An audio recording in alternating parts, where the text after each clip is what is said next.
Assalamualaikum warahmatullahi wabarakatuh. Selamat datang di video part kedua dari pengenalan Borland Delphi dan algoritma. Nah, kali ini materinya adalah tentang Borland Delphi, yaitu mengenal tentang Borland Delphi.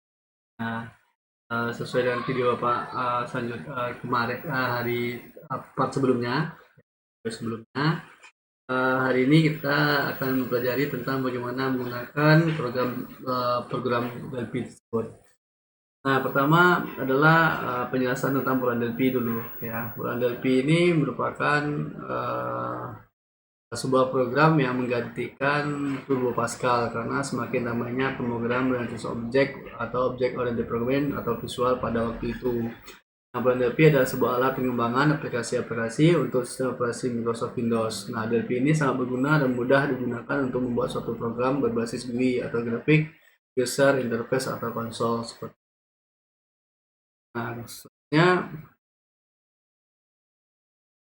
sejarah dari Delphi ini merupakan sebuah proyek riset yang dilakukan oleh Borland dengan nama App Builder. Nah, sebelum sempat rilis, novel App Builder ini keluar lebih dahulu. Ini menggunakan nama Delphi, developer Danny Torp calls the Delphi codename in reference to the practical at the display. Kemudian sejarah dari Delphi, ya ini mulai dari tahun 1995. Ini sudah mulai Borland Delphi dengan versi 1 untuk Windows 3,1, 16 dan 16 bit. Kemudian 1996 itu sudah ada Borland Delphi kedua mendukung Windows 32 bit. Kemudian sampai dengan 1997 itu sudah ada Delphi 3 sampai dengan tahun 2000 yaitu Borland Delphi 6. Kemudian pada tahun 2001 itu sudah ada varian dari Delphi untuk digunakan pada Linux. Kemudian pada 2002 itu Borland Delphi ini adalah versi yang terakhir yang dapat digunakan tanpa aktivasi. Ini versi Delphi yang paling diapresiasi karena lebih stabil. Nah, yang saudara punya ini merupakan Borland Delphi 7 ya, yang paling stabil dan digunakan tanpa aktivasi atau tanpa registrasi. Kemudian tahun 2003 itu sudah ada Delphi 8. Kemudian 2005 itu Delphi Borland Delphi 2005 sampai dengan 2007 itu Borland Delphi 2007. Nah, pada tahun 2008 itu sudah mulai diubah menjadi Embarcadero Delphi 2009 karena sudah dibeli oleh Embarcadero Technologies sampai dengan 2009 yaitu Embarcadero Delphi 2010. Nah, jika Anda ada produk yang berbayar mungkin sudah menggunakan Embarcadero Delphi ya, yang terbaru mungkin. Kemudian Delphi ini adalah satu bahasa pemrograman yang digunakan untuk merancang suatu aplikasi program. Nah, ada beberapa kegunaan Delphi ini untuk membuat aplikasi mulai dari Windows, aplikasi berbasis grafis, berbasis jaringan, atau berbasis net. Kemudian keunggulan Delphi ini ada beberapa. Yang pertama, idenya atau lingkungan pengembangan aplikasi sendiri adalah suatu dari beberapa keunggulan Delphi, di mana di dalam program tersebut terdapat menu-menu yang memudahkan kita untuk membuat suatu proyek atau program. Nah, kemudian pada tahun tersebut Delphi ini merupakan program pertama yang menggunakan visual setelah dari Visual Basic 6. Kemudian proses kompilasinya cepat. Nah, pada saat aplikasi yang kita buat dijalankan pada Delphi, maka secara otomatis akan dibaca sebagai sebuah program tanpa dijalankan terpisah. Ini maksud terpisah ini ketika saudara menggunakan bahasa penggunaan C atau Turbo Pascal, maka programnya bisa dijalankan secara terpisah atau tidak menyatu dengan program induknya. Kemudian mudah digunakan source code Delphi yang merupakan turunan dari Pascal sehingga tidak perlukan suatu penyesuaian lagi. Nah, karena dia menggunakan kode Pascal, berarti tipe pemrogramannya itu adalah tipe pemrograman tingkat rendah. Nah, dalam pemrograman itu ada bahasa pemrograman tingkat tinggi, bahasa pemrograman tingkat rendah, kemudian ada tingkat menengah. Nah, tingkat tinggi, rendah, dan menengah ini bukan seperti kasta ya. Seperti kasta bahasanya yang paling elit atau yang paling tinggi itu adalah yang bahasa pemrogramannya bahasa pemrograman tinggi kayak bahasa Visual Basic Net, kemudian PHP 5, MySQL, kemudian Python, jQuery, dan sebagainya. Atau misalnya bahasa pemrograman ini bahasa pemrograman yang jadul atau sudah lama atau sudah ketinggalan zaman. Nah, jadi intinya bahasa pemrograman tingkat tinggi, rendah, atau menengah itu bukan seperti kasta yang menyatakan perbedaan bahasa ini paling lama, ini paling terbaru. Bukan seperti bukan masalah lama atau baru. tetapi lebih kepada bentuk penulisan pemrograman tersebut mendekati dengan bahasa mesin atau bahasa prosesor atau bahasa komputer. Sama seperti saudara mempelajari bahasa assembler di jurusan sistem komputer. Nah, apakah bahasa assembler itu udah jadul ketinggalan zaman? Bukan ya. Jadi tetap saja bahasa pemrograman tingkat rendah seperti assembler atau Pascal itu adalah bahasa pemrograman yang cara penulisannya mendekati bahasa mesin. Mendekati bahasa mesin. Jadi pola penulisannya harus bisa dibaca oleh mesin itu langsung. Jadi langsung dibaca oleh mesin.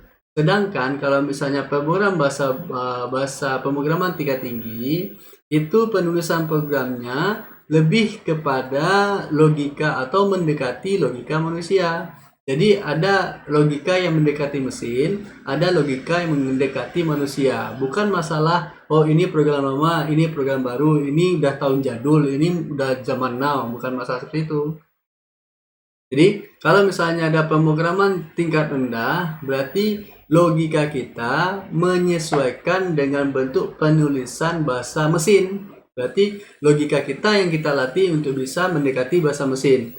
Maka ketika sudah belajar bahasa assembler, bahasa C, atau bahasa Delphi, maka kita yang melatih logika untuk bisa mengerti eksekusi dari bahasa mesin.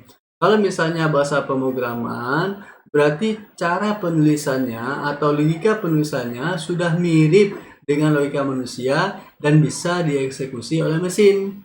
Ya, jadi tolong dibedakan ini antara bahasa pemrograman tingkat tinggi, rendah, dan menengah. Nah, kalau misalnya bahasa pemrogramannya tingkat menengah, berarti cara penulisannya mirip dengan bahasa mesin, tetapi logika yang digunakan itu adalah logika manusia. Apa contohnya? Bahasa pemrograman C++, bahasa F, atau bahasa pemrograman lain ya, yang misalnya tingkatnya menengah. Saudara bisa cari saja itu.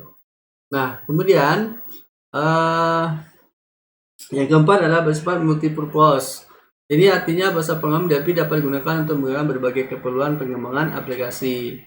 Kemudian silakan saudara jalankan program Delphi-nya, kemudian tampilkan program Delphi-nya sama seperti ini. Oke. Nah, di sini saudara cukup lihat saja program Delphi saudara. Kemudian nanti coba lihat samakan gambar yang ada dalam slide Bapak dengan program Delphi yang sudah punya. Oke. Nah, ada beberapa IDE atau lingkungan pengembangan dari Delphi. Pertama ada namanya Windows utama atau main Windows. Kemudian ada komponen palette, object inspector, object review, form designer, kode editor, kode explore, dan kode diagram. Nah, ini akan Bapak jelaskan satu persatu, jadi saudara tinggal samakan saja antara program Delphi dengan slide yang Bapak punya. Oke. Bapak akan coba juga gunakan program Delphi yang ada dalam Bapak. Jadi, ini akan bersamaan dengan slide yang Bapak jelaskan. Oke. Kita coba masuk dulu yang pertama, yaitu tentang Windows Form. Oke. Nah, yang pertama itu adalah main window atau istilahnya disebut dengan Windows main Windows ya. Nah, kalau misalnya di Delphi dia letaknya selalu paling atas seperti ini. Ini Bapak geser-geser nih. Oke. Nah, ini disebut dengan main window atau menu utama. Biasanya berada pada posisi atas dari layar. Ini seperti ini ya. Ini dia nih. Di main window ada file, edit, search, view, project, run, komponen, database, tool, Windows, help. Ini menu ya. Ini menu. Nah, menu yang ada dalam main window. Oke. Nah, sama nih dengan ini. Oke, ini sama ya. Ini juga sama tuh. Nah, tuh. Nah, menu ini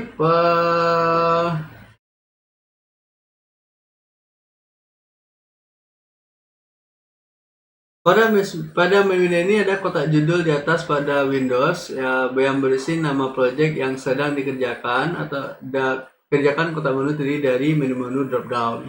Oke, jadi maksudnya kalau misalnya saudara menggunakan DLP itu selalu diawali dengan nama projectnya.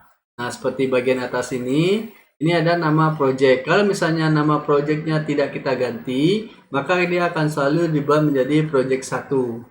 Nah, biasanya Bapak akan selalu mengecek program saudara dari project 1 ini. Oke. Kalau project 1 ini saudara edit, maka program saudara tidak bisa jalan atau nanti ketahuan ketika ujian bahwasanya saudara nyontek. Jadi sekarang Bapak peringati saudara bahwasanya jangan sampai saudara, oh ini udah Bapak kasih tahu, nah ini bisa Bapak edit. Silakan Anda cobakan, nanti Anda edit. Kalau ketahuan sama Bapak, Anda dapat nilai E. YouTube itu bahasanya. Ya, oke, enggak apa-apa, terima saja ya. Nah, ini adalah salah satu cara Bapak untuk mengidentifikasi apakah saudara membuat programnya sendiri atau tidak. Oke, di sini Bapak tahu apakah ini programnya dibuat oleh saudara tidak. Kenapa? Karena di dalam DLP antara satu project dengan project yang lainnya itu berkaitan. Oke, di sini ada nama dari projectnya, kemudian kotak menu itu terdiri dari menu-menu drop down. Jadi pada kotak menu ini sifatnya drop down, scrollnya ke bawah. Ya. Kemudian pada bagian terbawah itu terdapat sekumpulan shortcut. Nah, shortcut itu yang bagian ini. Nah, di bagian shortcut ini yang paling penting ini adalah ketiga item ini. 1, 2, 3. Ya.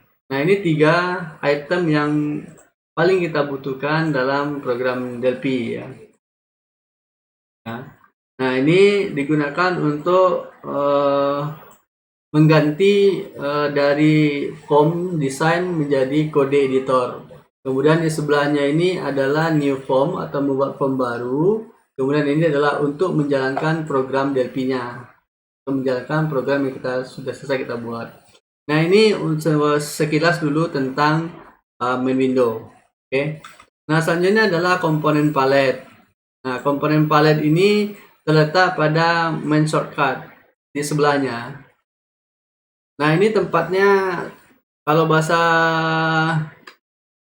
Bapaknya ini disebut dengan toolbox ini diri. Ada palette standar, additional, Win32, sistem, data access, data control, DB Express, data snap, BDE. Nah, ini ada 31 kalau Bapak tidak salah hitung. Bapak pernah hitungnya. Jumlahnya sampai 31. Nah, ini biasanya digunakan untuk menambahkan objek ke dalam form. Nah, jadi banyak yang bisa sudah kerjakan di sini. Sudah bisa cek satu-satu.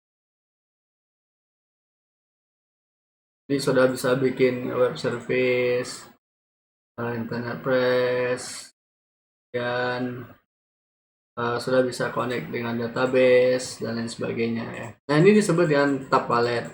Nah, kalau misalnya dalam objek standar, ini adalah komponen-komponen yang sering, ya minimal lah, kalau standar itu biasanya minimal, rata-rata yang sering digunakan. Nah, ini yang biasanya objek yang kita gunakan. Cara menggunakannya tinggal klik kemudian tarik ke dalam form ya. Klik satu kali, klik tahan tarik ya. Klik tahan tarik. Nah, ada beberapa di antara yang bisa Bapak jelaskan dari komponen ini.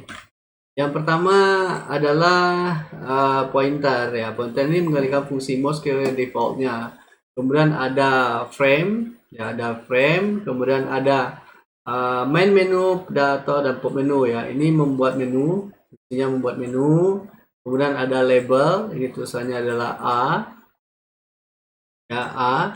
Jadi kalau nanti Bapak misalnya silakan ambil label saudara 2 buah misalnya, maka cari icon dengan lambang A. Kemudian ada edit ya, edit ini untuk menampilkan dari input data. Nah, ini bisa gunakan untuk input data dan bentuk satu baris. Kemudian ada memo, ini bisa menampilkan dan input data tapi lebih dari satu baris. Kemudian ada button. Ya, button ini digunakan untuk melakukan eksekusi terhadap suatu proses. Kemudian ada checkbox, radio button, list box, combo box, scroll bar, group box, dan radio group. Nah, ini adalah komponen-komponen standar, juga termasuk ke dalamnya adalah panel dan action list. Nah, sudah bisa baca itu fungsi dari masing-masing komponen yang ada dalam palet standar. Nah, cara menggunakannya Anda tinggal drag and drop. Ya, cara gunakannya Anda tinggal drop dan drop. Klik satu kali pada komponen palet dan klik satu kali lagi pada form design. Bisa juga seperti itu ya, karena ada bahasa atau di sini.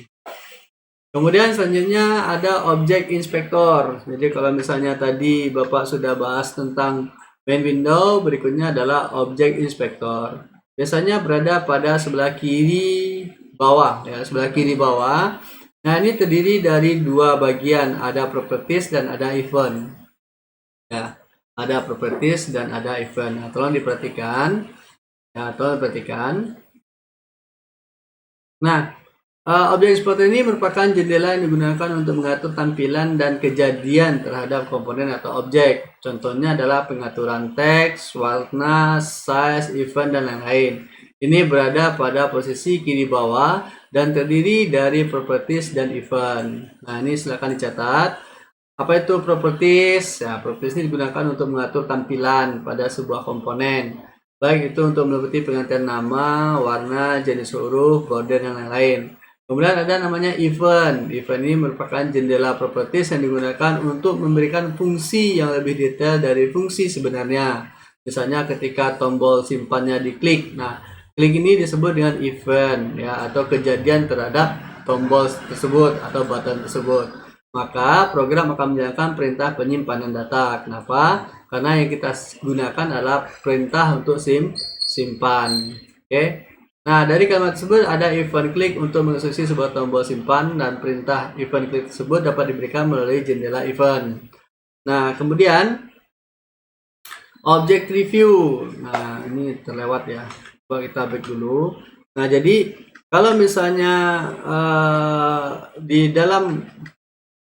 kalau dalam program biasanya ada objek yang kita tambahkan dari komponen palet di atas ini. Jadi kan ini ada komponen, ada frame, ada main menu, ada pop menu, ada label, ada edit, ada memo, ada button, dan seterusnya. Nah, ini kalau misalnya kita tambahkan ke dalam form desainnya, maka dia akan ada di sini. Jadi kalau sudah melakukan pengaturan terhadap satu objek, pastikan objek apa yang kita atur itu yang lebih dahulu. Jadi tips pertama untuk bisa menguasai Delphi itu memahami objek apa yang kita atur, kemudian event apa yang terjadi terhadap event objek tersebut. Jadi setiap objek ini memiliki event berbeda-beda, tidak selalu sama, ya. Tapi rata-rata ada objek yang ciri khas dari objek itu memiliki ciri khasnya masing-masing. Misalnya kayak button atau radio button, itu sama-sama diklik atau sama-sama dipilih baru bisa dieksekusi. Nah, ini event ini yang disebut kejadian terhadap objek. Sedangkan properties itu untuk mengatur. Misalnya saudara mau pergi jalan itu kan objeknya disebut dengan kaki. Nah, kaki itu bisa diatur. Kaki itu kan terdiri dari bagian pinggang ke bawah, maka yang kita atur itu adalah mungkin celananya warna apa, apakah sudah memakai celana bagi laki-laki, atau mungkin saudara pakai rok di bagian perempuan, kemudian sudah bisa atur warnanya masing-masing, kemudian sudah bisa atur gayanya, apakah mau pakai yang robek-robek di lututnya atau bagaimana, kemudian sepatunya sudah mau warna apa, ukurannya seperti apa, apakah mau pakai high heel bagi yang wanita, dan sebagainya. Kemudian eventnya adalah kejadian terhadap kaki tersebut. Dia bisa maju, dia bisa belok kiri, dia bisa berlari, berjalan pelan, berjalan urak-urakan, atau bagaimanapun sudah bisa atur dari kaki saudara itu masing-masing. Jadi kaki itu adalah sebagai objek. Nah, kaki itu adalah sebagai objek di mana eventnya dia bisa lari, dia bisa jalan cepat, dia bisa jalan santai, atau mungkin dia bisa tidak berjalan sama sekali. Ya, nah itu adalah kejadian dari sebuah kaki. Kemudian pengaturan terhadap kaki disebut dengan properties. Sudah bisa atur dia pakai celana warna apa, kemudian sepatunya pakai warna apa, apakah mau pakai kaos kaki atau tidak. Kemudian ukuran apa yang cocok dengan saudara, model apa sepatu yang cocok dengan kaki saudara. Nah, itu disebut dengan properties. Ya, nah ini penting sekali karena dalam beberapa pelatihan atau dari penggunaan Delphi itu banyak yang kacau ya, tidak berhasil. Kemudian selanjutnya kita Bapak cepat saja.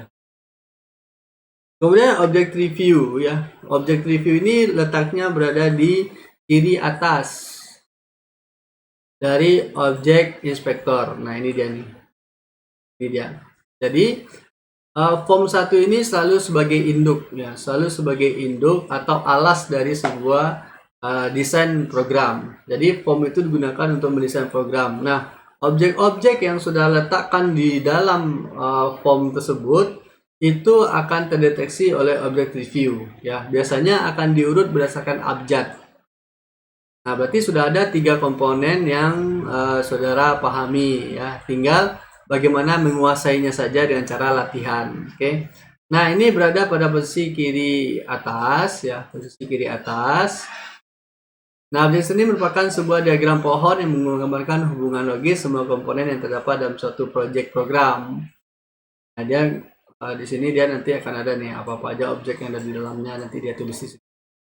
Kemudian ada namanya form designer. Ini merupakan tempat yang digunakan untuk merancang semua aplikasi program yang diambil dari komponen palet.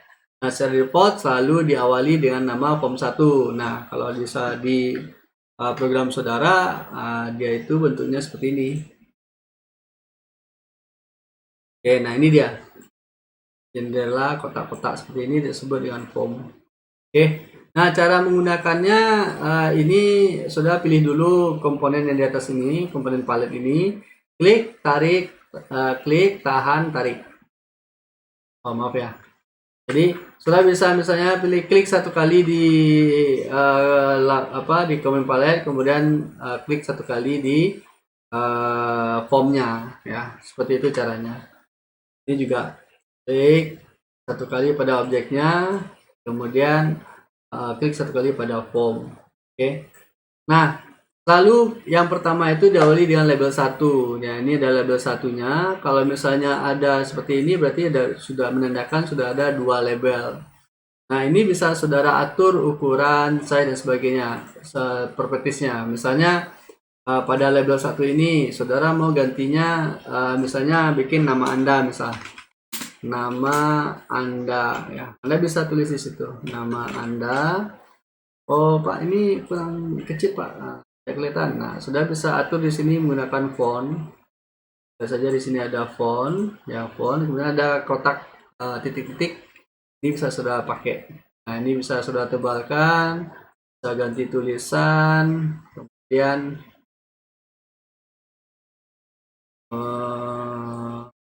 Bapak cari ini aja. Oke, sip. Nah, ini bisa Bapak atur, kemudian warnanya bisa Bapak ganti menjadi warna hitam. Nah, kalau warna hitam seperti itu, kalau misalnya jadi warna merah, coba kita cek apakah dia mau menjadi warna merah. Nah, oke. Nah, itu caranya ya. Nah, ini cara menggunakan objek label. Kemudian ini adalah edit 1. Edit 1 ini sebagai input. Ya, dia hanya bisa menerima input saja. Nah, ini sudah Bapak jelaskan di tabel sebelumnya, jadi sudah tinggal baca aja ya. Nah, kemudian ini ada button 1, mau diklik lagi juga boleh, button 2. Nah, coba kita lihat pada object review, ini selalu diurut berdasarkan abjad ABC ya, A, B, C, D sampai ke bawah. Berarti di dalam form ini, form 1 itu sudah ada beberapa objek, sudah ada 6 objek. Ya, ada 7 objek, ada button 1, button 2. Ini berarti 2 objek. Edit 1, edit 2, label 1, label 2 dan label 3. Nah, kalau misalnya saudara mau melakukan pengaturan terhadap objek-objek yang ada di sini, saudara boleh klik dia satu kali. Nah, nanti klik satu kali, kemudian lihat di propertiesnya. Kalau pengaturannya sudah mau besarkan, kecilkan, itu berarti properties bahasanya ya. Nah, kemudian event apa yang mau terjadi terhadap sebuah objek yang ada di sini? Misalnya kan ada 7 buah nih. Saudara bisa pilih di sini pengaturannya apa. Misalnya button 1. Berarti yang diatur itu adalah properties button 1 dan event pada button 1. Kalau misalnya di sini adalah button 2, maka yang diedit itu adalah button 2. Coba perhatikan, ketika Bapak memilih button 1, lihat terhadap objek apa yang terjadi. Nah, ada kotak hitam menandai dia dipilih. Ya. Kemudian kalau misalnya di sini event berarti dia kejadian terhadap objek tersebut. Nah, ini semua objek bisa kita berikan kejadian atau event. Ya. Baik nama Anda, label 1, label 2, label 3, edit 1, edit 2. Oke. Nah, cara menjalankannya tinggal tekan F9. Ya, tekan F9 atau tekan tombol run di sini. Nah, ini nanti hasilnya. Jadi, coba diperhatikan ketika dia dijalankan dengan tidak dijalankan. Ketika dijalankan, maka garis titik-titik yang asimetris tadi itu hilang. Langsung tampilannya seperti ini ya. Langsung tampilannya seperti ini. Kemudian untuk menghentikannya bukan menggunakan tombol pause yang ada di sebelah tombol run, tapi gunakan menu run. Menu run ini di dalamnya ada program reset. Nah, ini yang sudah pakai.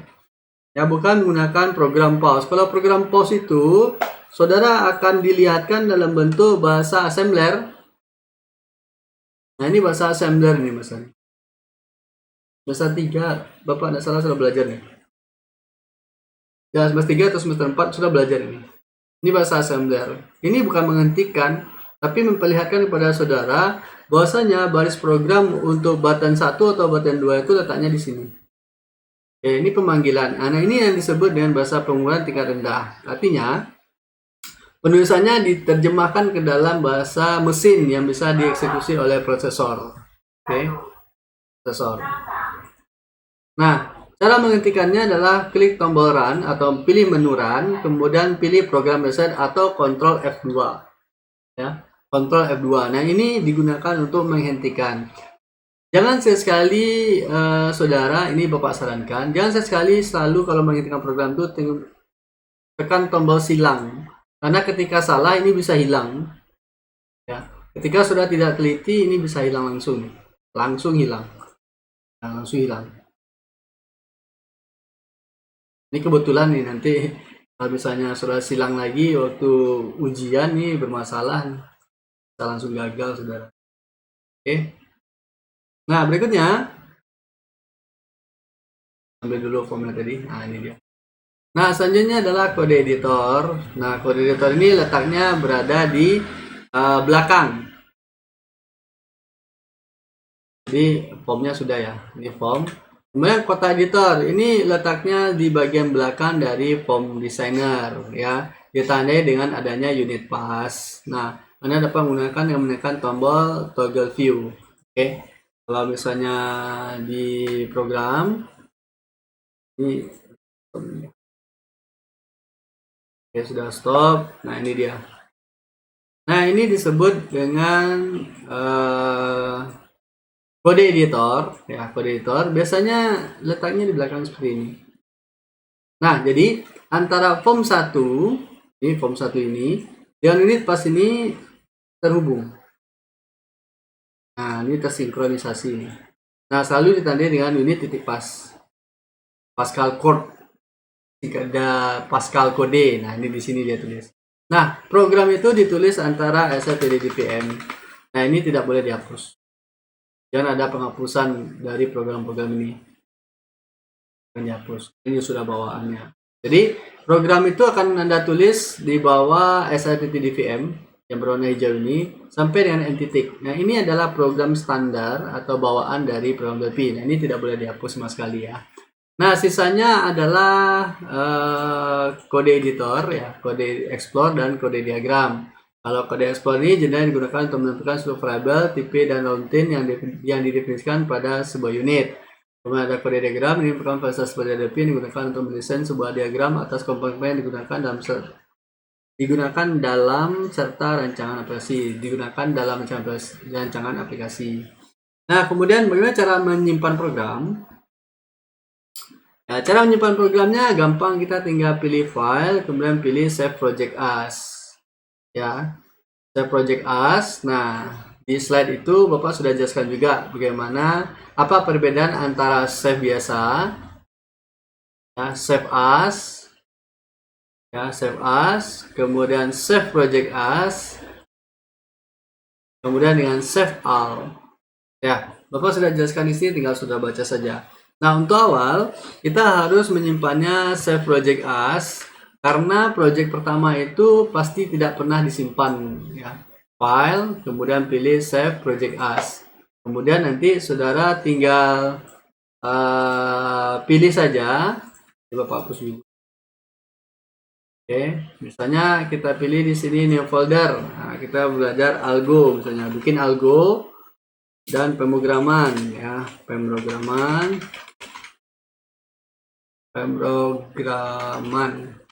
Oke.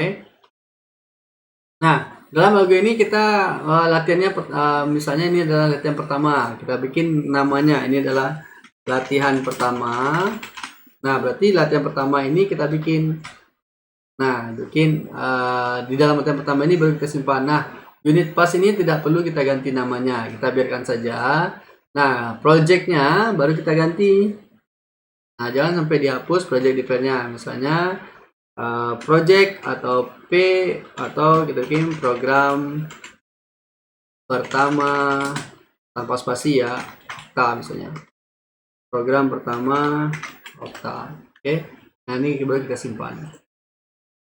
Nah, sekarang coba lihat pada menu awal ini, pada menunya itu sudah ada namanya program pertama Okta. Nah, kalau jangan sampai itu saudara coba untuk edit. Oh, sekarang sudah buktikan, wah Bapak ini bohong. Jangan ya.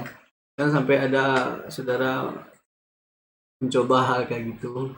Karena nanti ketika Bapak buka di laptop Bapak, itu dia bakal terbaca. Kalau di laptop saudara memang tidak terbaca karena dia memang disimpan di laptop saudara. Tapi ketika dikirim, Bapak akan ketahuan, sama Bapak akan tahu bahasanya itu bukan saudara yang gunakan. Oke. Nah, ini algoritma pemrograman filenya. Coba Bapak buka ini. Ya, Bapak buka programnya, nanti ada di D, algoritma program, kemudian latihan pertama. Nah, ini isinya. Ya, ini isinya. Coba saudara bayangkan kalau misalnya ada di antara saudara yang kejadiannya seperti ini. Misalnya ini nama Anda misalnya. Namanya Denny misalnya. Yang sepeda Denny di sini ya. Denny, BP-nya 20, 10, 1, sekian, 20, 1, 1, 1, 1. Nah, ini Denny misalnya. Kemudian Denny, folder, bikin nama 20, ini nomor BP-nya sekian, namanya DLP Denny. Oke, kemudian dibikin folder. Ini program bapaknya di copy paste. Nah, diambil program ini disimpankan ke dalam nama saudara, kemudian pastikan di sini. Setelah itu saudara bikin rar. Nah, sudah bikin rar. Nah, ini yang sudah kirim ke bapak. Nah, nanti semua bapak ketahuan nih. Ini tidak bisa dihapus, tidak bisa diedit, tidak tetap, tidak kekal ya. Jadi kalau misalnya ada di sini kejadiannya seperti itu, maka yang bapak berikan peringatan adalah pasti mengulang yang memberikan. Yang menerima tidak akan bapak salahkan. Nah, tidak akan bapak salahkan. Kan Anda baik Anda itu tidak benar. Oke. Nah ini tolong diwanti-wanti ya. Horor sih. Oke, kemudian kita sudah save project tadi, kemudian sudah tinggal simpan programnya. Nah, ini adalah file-file yang muncul ketika sudah menyimpan DLP. Nah, masing-masing file ini mempunyai keterkaitan antara satu dengan yang lainnya. Nah, tipe-tipe filenya ada di sini. PAS, DPR, DPM, REST, DOB, dan exe. Ya. Nah, ini adalah file-file yang ada dalam DLP. Kemudian kita akan bikin percobaan pertama, yaitu membuat nama Anda dan alamat Anda.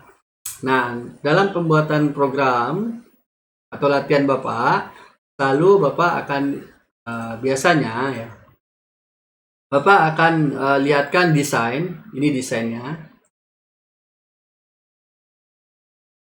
Nah, ini desainnya. Kemudian ini adalah hasilnya. Oke, ini adalah hasilnya. Nah, dalam pembuatan desain ini, Bapak selalu iringi dengan tabel. Nah, tabelnya misal ada objek, ada properties, ada value. Objek ini adalah apa-apa saja yang akan kita atur. Nah, ini ada labelnya, ada 4 label. Nah, ini yang kita atur berarti captionnya. Yang dirubah captionnya. Kalau misalnya tidak ditulis ini, atau misalnya ditulis label 3, berarti tidak diapa-apakan atau dibiarkan saja. Kemudian ada button 1, button 2. Button 1 itu captionnya tampil, button 2 itu adalah keluar. Nanti hasilnya seperti ini. Kita cobakan ya. Oke, kita cobakan. Ini Bapak hapus dulu. Nah, ini Bapak bikin, nah tabelnya ada 2 ya. 2. Oke, kita lihat tabelnya biar gampang. Apa objek yang sudah butuhkan bisa lihat tabel.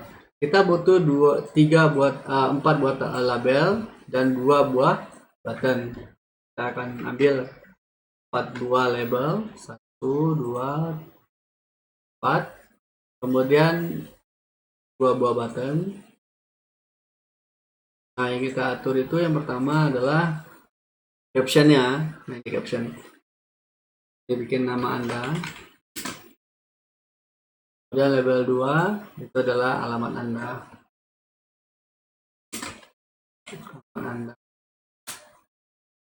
Oke.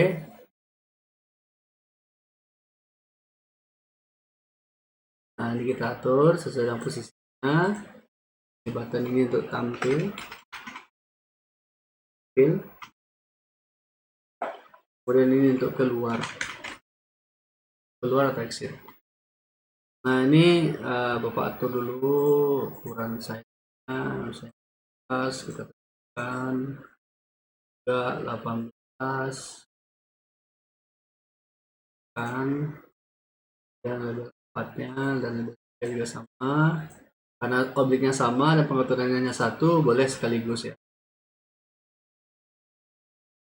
Nah, label 4-nya dan tampil ini kita kasih juga misalnya 14. Oke. Juga kita kasih 14. Bebas saja sudah. Kita atur besar kecilnya, menggunakan kolom titik-titik, ada 6 sudut ya, ada 6 titik misalnya. 8 bebas ya. Nah, ini adalah desainnya. Oke. Akan diatur dengan baik dan benar. Kita saudara saja. Nah, selanjutnya adalah kita bikin program. Ya, nah, menulis program ini adalah proses yang sangat penting karena jangan sampai salah ketika membuat kode programnya. Ya, salah membuat kode program. Nah, menulis program ini, langkah pertamanya adalah pilih event terhadap objek yang akan kita tulis. Kalau misalnya di sini objeknya adalah button 1, misalnya ini Bapak tulis program Bapak, ini udah ada programnya. Maka kita kenali dulu objek yang kita gunakan.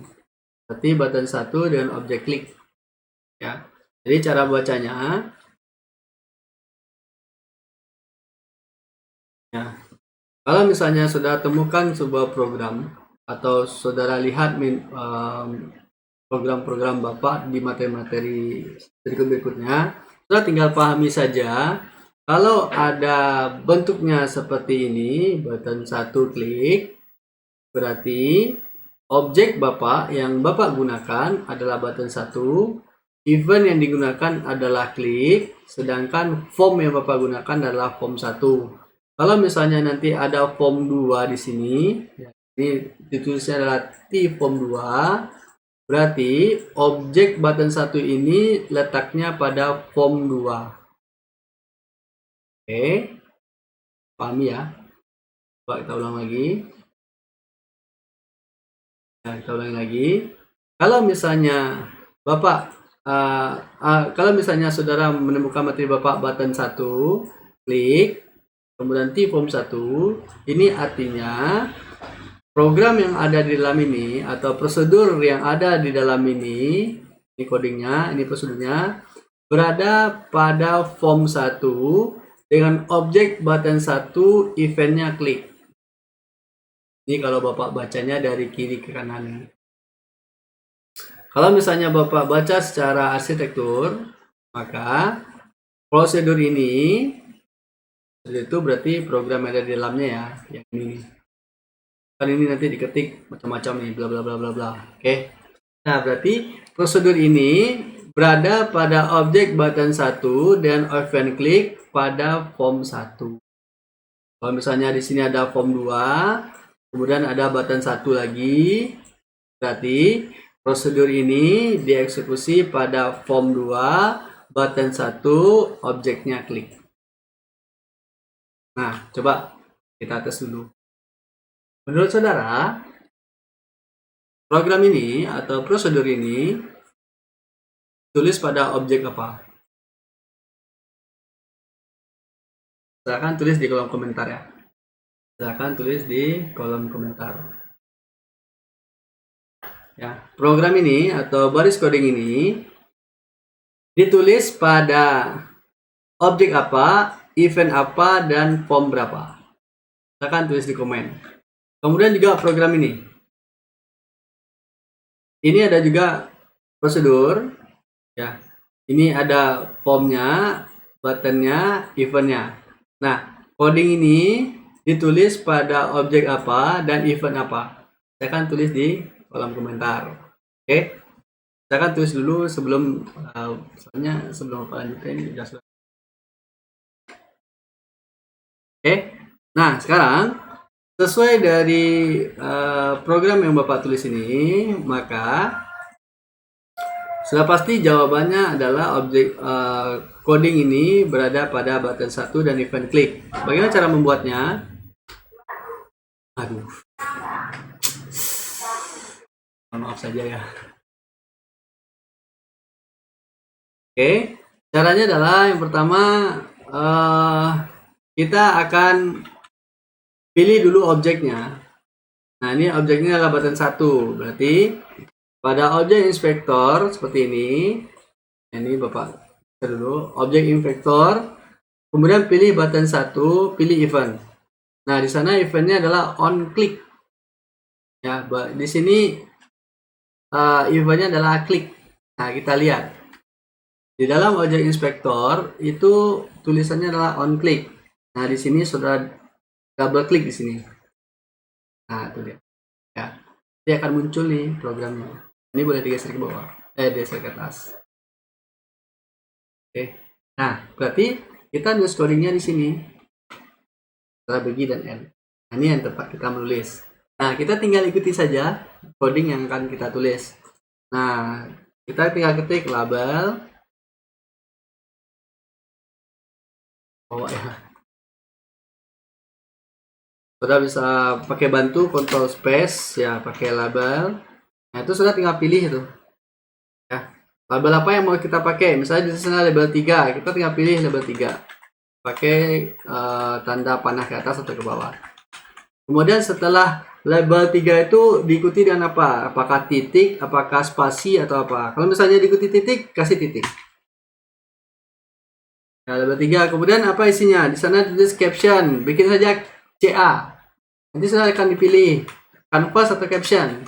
Nah, kalau misalnya caption, pilih caption. Di belakangnya apa? Apakah spasi atau titik? Kalau spasi, kasih spasi. Kemudian diikuti dengan titik 2 sama dengan. Nah, titik 2 sama dengan. Titik 2 sama dengan. Kemudian beri petik 1. Kemudian kasih nama Anda. Nah, nama Anda siapa? Misalnya Bapak kirim nama Bapak Okta Andika Putra. Oke. Nah, karena dia berbentuk Pascal, maka harus diikuti dengan titik koma sebagai akhir dari baris program. Bukan akhir dari program, akhir dari baris program ini. Berarti baris program ini akhirnya ditandai dengan titik baris ini. Ditandai oleh tanda titik koma. Oke.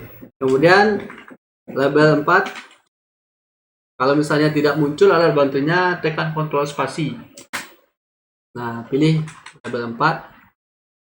Kemudian pilih CA saja, kemudian tinggal pilih caption atau canvas.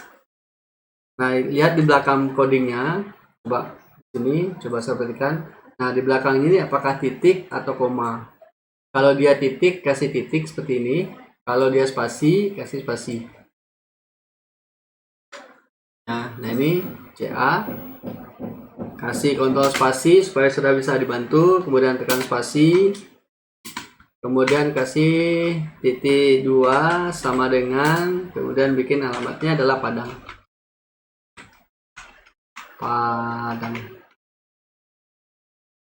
Akhiri dengan tanda petik, kemudian tutup dengan titik koma. Oke.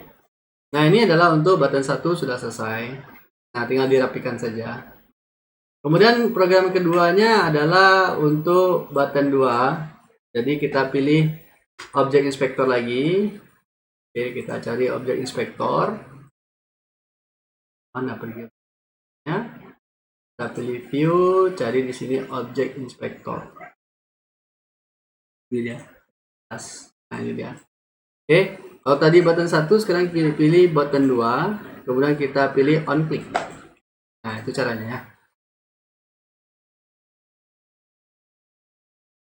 Nah, inilah kita beri sesuai tulisan yang ada di dalam coding yang ada dalam form Bapak tersebut ya.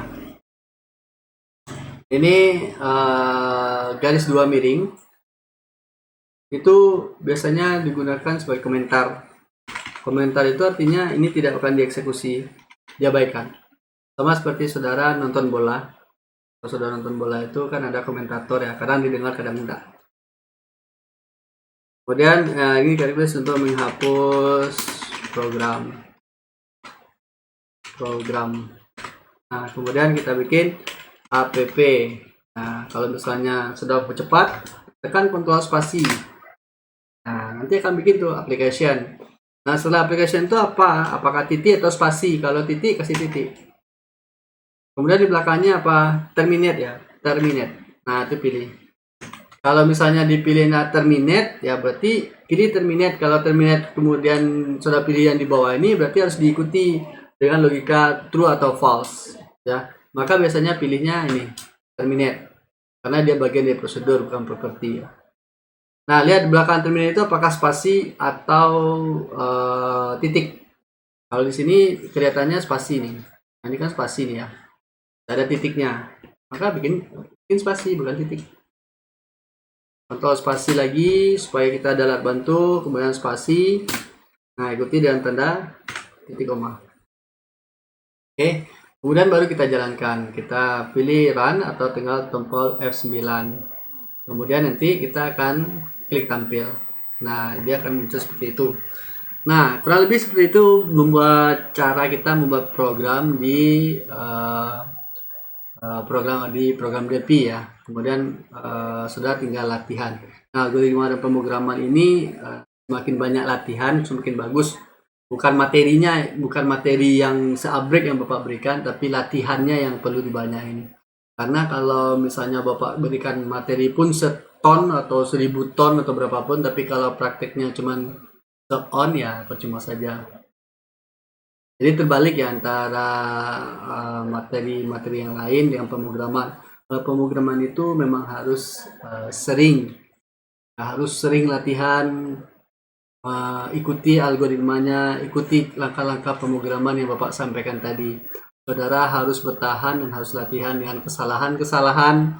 Kenapa? Karena pemrogramannya tingkat rendah, artinya logika kita yang mendekati dengan bahasa mesin tersebut. Sama seperti saudara punya adik di rumah yang masih bayi atau masih kecil. Coba saudara bikin dia ketawa itu dengan bahasa saudara atau candaannya seperti teman saudara gitu. Maka dia tidak akan mengerti. Bagaimana supaya dia bisa bahagia, maka saudara harus ikuti bagaimana dia bisa lucu. Saudara ikuti bagaimana alurnya dia bisa ketawa gitu. Jadi saudara mengikuti dari bayi adik saudara tersebut. Nah, latihannya Bapak stop dulu nih. Nah, untuk latihannya saudara bikin beberapa label lagi. Ini sampai dengan 10 label yang isinya adalah membuat identitas saudara. Oke.